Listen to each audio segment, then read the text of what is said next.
Food কিচেনে সবাইকে স্বাগত জানাচ্ছি। আজকে আমি যাচ্ছি জলকালী মন্দির। আমাদের এখানে দুবরাজপুরে কেমনভাবে হয় জলকালী মন্দিরটা সেটা আমি আপনাদেরকে তুলে ধরবো। তো অবশ্যই ভিডিওটা শেষ পর্যন্ত পুরো ভিডিওটা দেখবেন। এই গেট থেকে আমরা বেরোচ্ছি, এবার আমরা যাব।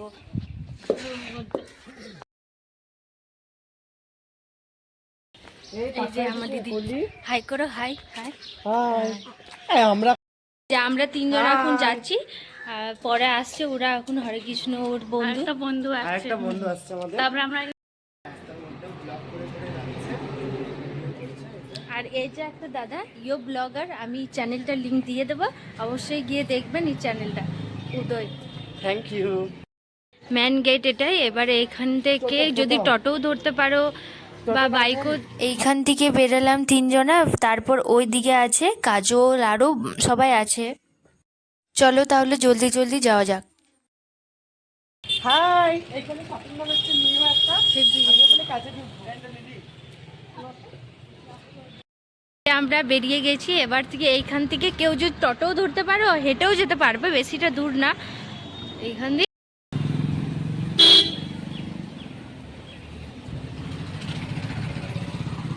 এই যে এই জায়গাটা একটা হচ্ছে মসজিদ নাম। কি দারুণ, কি দারুণ! আপনারা বলবেন এটা কমেন্টে কতটা ভালো। দারুণ দারুণ।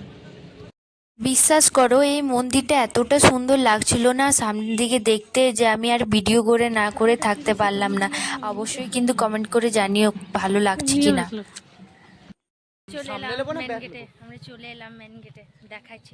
এই যে ফাইনালি আমরা মন্দিরটাতে উপস্থিত হলাম। আপনারা দেখুন, অবশ্যই একদম পার করবে না ভিডিওটা, খুবই সুন্দর মন্দিরটা। এই যে ফাইনালি মন্দিরটাতে আমরা চলে এলাম, তো অবশ্যই ভিডিওটা একদম পার করবে না, পুরো ভিডিওটা দেখুন। এখানে এসে কতজনের সাথে দেখা হলো। এখানে হালকা মেলাও বসেছিল, মানে সব খাবার পেয়ে যাবেন এখানে। চাউমিন, যেমনি রোল, এগুলো সবই পাওয়া যাচ্ছিল। আর মেলা ওই যে কাপ ডিশ ওগুলাও শুদ্ধ পাওয়া যাচ্ছে এখানে। বলো বলো, এটা হচ্ছে আমার দিদির বান্ধবী। হাই। চলো তাহলে মন্দিরটাতে ঢোকা যাক। আর আপনারা অবশ্যই মন্দিরটার ঠাকুরটাকে দর্শন করে নেবেন, যারা যারা দূরে দূরে আছেন, আসতে পারছো না।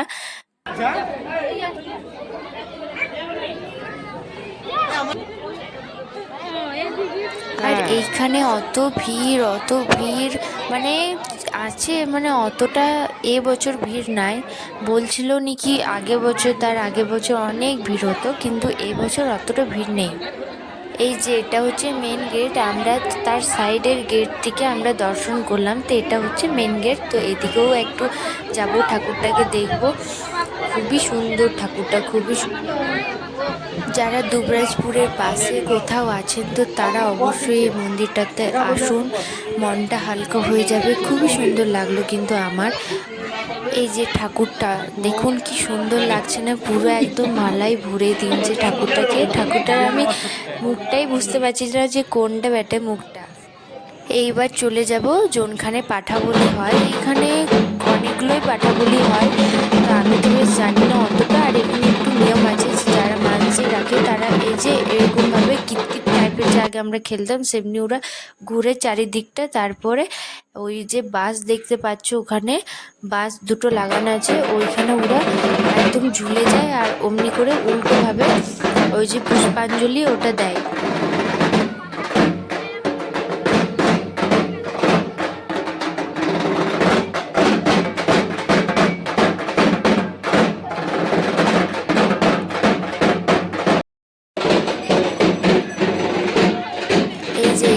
সব নিয়ম হয়ে গেল, এবার মন্দিরটার কাছে যাবে। ওইখানে কি নিয়ম আছে, তো ওইখানে পুরো একটু নাচবে, মানে যারা যারা মানসি রেখেছে ওরাই শায়দ নাচবে। তো নাচ হয়ে যাওয়ার পর এখানে যে দেখছো ওরা নাচছে, এখানে পাঠাবলিটা হবে। তো আমি পাঠাবলিটা আমি দেখাতে পারবো না, কারণ আমার ভীষণ ভয় লাগে, আমি ওটা নিজেও দেখি না। তারপরে ওইখানে সব পুজো কমপ্লিট হয়ে গেল। এবার এদিকে এলাম, আমরা একটু ফটো তুললাম, রিলস বানালাম। তারপরে এখানে যা যা বসেছে সব দেখলাম। তারপরে এবার আমরা বাড়ি যাব। আর এখানে আমার একটু ফুচকা টুচকা খাওয়ার মন ছিল, কিন্তু আমি আর খাবো না, কারণ এক তো গরম, উপর থেকে আবার কেমন সামনে না সামবে, তার চাইতে ভালো আমি খাবোই না। ব্যাস এবার বাড়ির উদ্দেশ্যে আমরা চললাম।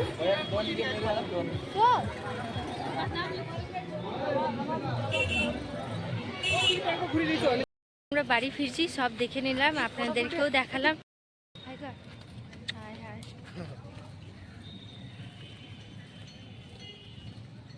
মসজিদটা দেখিয়ে দে একটু।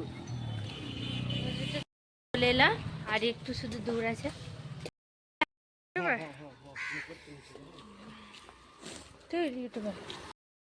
গেট খোলার নাম নেই এখনো। বাড়ি চলে এলাম, এখন হয়ে গেছে সন্ধ্যা। তা আমি এখানে এই ভিডিওটা শেষ করছি, পরে দেখা হচ্ছে নেক্সট ভিডিওতে। আর ভিডিওটা কেমন লাগলো অবশ্যই কমেন্ট করে জানাবে, লাইক শেয়ার সাবস্ক্রাইব করবে। পরে দেখা হচ্ছে, বাই।